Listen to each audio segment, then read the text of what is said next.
दोस्तों, लोग कहते हैं कि अच्छी किताबें और अच्छे लोग तुरंत समझ में नहीं आते हैं, उन्हें पढ़ना पड़ता है। Hello guys, welcome to Bundelkhand study UP. मैं संजय राजपूत, आपके अपने YouTube channel Bundelkhand study UP में आप सभी का स्वागत है। दोस्तों, आज के टॉपिक में हम पढ़ेंगे भारतीय संविधान की अनुसूचियाँ।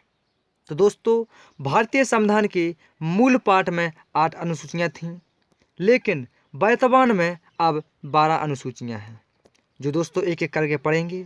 तो दोस्तों, बिना समय गवाएं चलते हैं पहली अनुसूची के पास। और पहली अनुसूची है, और दोस्तों पहली अनुसूची के अंतर्गत भारतीय संघ के राज्यों और संघ शासित प्रदेश यानी केंद्र शासित प्रदेश क्षेत्रों का उल्लेख है। तो दोस्तों, पहली अनुसूची में भारतीय संघ के राज्यों एवं संघ शासित प्रदेश क्षेत्रों का उल्लेख है। और दोस्तों, दूसरी अनुसूची की बात करेंगे, तो दोस्तों इसमें वेतन, भत्ते एवं पेंशन आदि का उल्लेख किया गया है। दोस्तों, द्वितीय अनुसूची यानी दूसरी अनुसूची के अंतर्गत इसमें भारतीय राज्य व्यवस्था के विभिन्न पदाधिकारियों, राष्ट्रपति, राज्यपाल, लोकसभा के अध्यक्ष और उपाध्यक्ष, राज्यसभा के सभापति, उपसभापति, विधानसभा के अध्यक्ष एवं उपाध्यक्ष, विधान परिषद के सभापति एवं उपसभापति, उच्चतम न्यायालय एवं उच्च न्यायालय के न्यायाधीशों और भारत के न्यायतंत्र एवं महालेखक परीक्षक आदि को प्राप्त होने वाले वेतन, भत्ते, पेंशन आदि का उल्लेख किया गया है। यानी दोस्तों, दूसरी अनुसूची में पदों के उल्लेख का आशय यह है कि इन पदों की संवैधानिक स्थिति प्राप्त है। तो दोस्तों, दूसरी अनुसूची वेतन, भत्ते एवं पेंशन आदि से संबंधित है। दोस्तों, अब बात करेंगे तीसरी अनुसूची की। तो दोस्तों, तीसरी अनुसूची है, इसमें विभिन्न पदाधिकारियों जैसे राष्ट्रपति, उपराष्ट्रपति, मंत्रिपरिषद, संसद सदस्य, उच्चतम एवं उच्च न्यायालय के न्यायाधीशों आदि द्वारा शपथ का वर्णन किया गया है। दोस्तों, आदि का शपथ का वर्णन किया गया है। तो दोस्तों, दूसरी अनुसूची वेतन, भत्ते एवं पेंशन से संबंधित है और तीसरी अनुसूची शपथ से संबंधित है। अब दोस्तों, चौथी अनुसूची की बात करेंगे, तो चौथी अनुसूची है, इसमें विभिन्न राज्यों एवं संघ शासित क्षेत्र यानी केंद्र शासित प्रदेश के राज्यसभा में प्रतिनिधित्व का विवरण दिया गया है। यानी दोस्तों, राज्यसभा की सीटों का विवरण किया गया है कि दोस्तों किस राज्य में कितनी होनी है। और दोस्तों, हमारे यहाँ सीटों का बंटवारा जनसंख्या के आधार पर किया गया है, इसीलिए उत्तर प्रदेश में सबसे ज़्यादा सीटें हैं राज्यसभा की। और दोस्तों, चलते हैं पांचवी अनुसूची के पास। पांचवी अनुसूची है कि दोस्तों इसमें विभिन्न अनुसूचित क्षेत्रों एवं अनुसूचित जनजातियों के प्रशासन का और नियंत्रण के बारे में उल्लेख किया गया है। तो दोस्तों, पांचवी अनुसूची के अंतर्गत इसमें विभिन्न अनुसूचित क्षेत्रों एवं अनुसूचित जनजातियों के प्रशासन और नियंत्रण के बारे में उल्लेख किया गया है। और दोस्तों, छठी अनुसूची की बात करेंगे, तो छठी अनुसूची के अंतर्गत इसमें 4 राज्य आते हैं, असम, मेघालय, त्रिपुरा, मिजोरम, जिनमें जनजातीय क्षेत्रों के प्रशासन के बारे में प्रावधान किया गया है। तो दोस्तों, छठी अनुसूची के अंतर्गत असम, मेघालय, त्रिपुरा, मिजोरम जनजातीय क्षेत्रों के प्रशासन के बारे में प्रावधान किया गया है।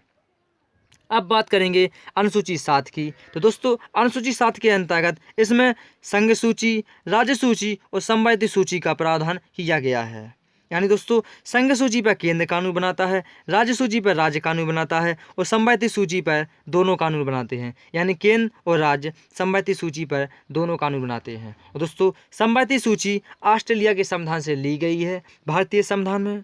और दोस्तों, राज्य सूची पर भी केंद्र कानून बनाता है। आर्टिकल 249 के तहत केंद्र राज्य सूची पर कानून बना सकता है। तो दोस्तों, अब बात करेंगे अनुसूची 8 की। दोस्तों, अनुसूची 8 जो कि भाषाओं से संबंधित है। भारतीय संविधान के मूल संविधान में 14 भाषाओं का वर्णन किया गया था, लेकिन अब वर्तमान में 22 भाषाएं हैं, जो इस प्रकार हैं। तो दोस्तों इसमें भारत की 22 भाषाओं का उल्लेख किया गया है। तो दोस्तों 8वीं अनुसूची में भारत की 22 भाषाओं का उल्लेख किया गया है। मूल रूप में 8वीं अनुसूची में 14 भाषाएं थीं, लेकिन 1967 में दोस्तों 1967 में सिंधी भाषा और 1992 में कोंकणी, मणिपुरी तथा नेपाली, और दोस्तों 2003 में 92वें संविधान संशोधन अधिनियम द्वारा बोडो, डोंगरी, मैथिली एवं संताली भाषाओं को 8वीं अनुसूची में स्थान दिया गया था। तो दोस्तों मूल संविधान में भाषाओं की संख्या 14 थी, लेकिन वर्तमान में 22 है। 15वीं भाषा दोस्तों सिंधी थी, जो 1967 में जोड़ी गई थी। इसके बाद 1992 में कोंकणी, मणिपुरी, नेपाली जोड़ी गई। इसके बाद 2003 92वें संशोधन के द्वारा अधिनियम के द्वारा बोडो, डोंगरी, मैथिली एवं संताली भाषाओं का 8वीं अनुसूची में स्थान दिया गया है। तो दोस्तों अब बात करेंगे 9वीं अनुसूची पर। 9वीं अनुसूची है। 9वीं अनुसूची प्रथम संशोधन यानी प्रथम संशोधन 1991 में हुआ था। इसी के तहत 9वीं अनुसूची जोड़ी गई। संविधान में यह अनुसूची प्रथम संविधान संशोधन अधिनियम 1991 के तहत द्वारा जोड़ी गई। इसके अंतर्गत राज्य द्वारा संपत्ति के अधिग्रहण की विधियों का उल्लेख किया गया है। और दोस्तों इस अनुसूची में सम्मिलित विधियों को न्यायालय में चुनौती नहीं दी जा सकती है। इस अनुसूची में विभिन्न अधिनियमों को शामिल किया जाना जारी है। तो दोस्तों 9वीं अनुसूची कब जोड़ी गई? तो प्रथम संशोधन 1951 में जोड़ी गई। और दोस्तों प्रथम संशोधन कब हुआ था? तो 1951 में हुआ था। अब दोस्तों अब बात करेंगे 10वीं अनुसूची की। तो 10वीं अनुसूची है, यह संविधान में 52वें संविधान संशोधन 1985 दोस्तों 52वां संविधान संशोधन 1985 तथा 91वां संविधान संशोधन 2003 द्वारा जोड़ी गई। इसमें दल बदल से संबंधित प्रावधान हैं। तो दोस्तों 10वीं अनुसूची दल बदल से संबंधित है। तो दोस्तों अब बात करेंगे सूची 11 की। तो 11वीं सूची है, संविधान में यह अनुसूची 73वें संविधान संशोधन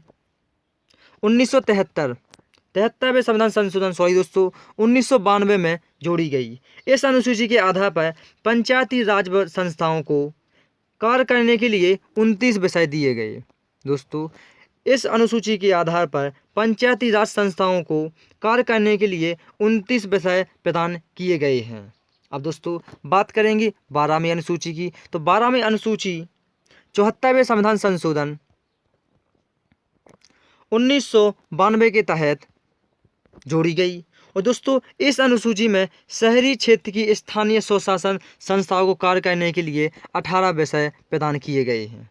तो दोस्तों 12वीं अनुसूची 74वें संविधान संशोधन द्वारा जोड़ी गई, 1992 में जोड़ी गई थी। और इस सूची में शहरी क्षेत्र का स्थानीय स्वशासन संस्थाओं को कार्य करने के लिए 18 विषय प्रदान किए गए हैं। और दोस्तों 11वीं अनुसूची हमने बताया भी कि दोस्तों पंचायत राज्य संस्थाओं को कार्य करने के लिए 29 विषय प्रदान किए गए हैं और शहरी क्षेत्र को स्थानीय स्वशासन संस्थाओं को कार्य करने के लिए 18 विषय प्रदान किए गए हैं। तो दोस्तों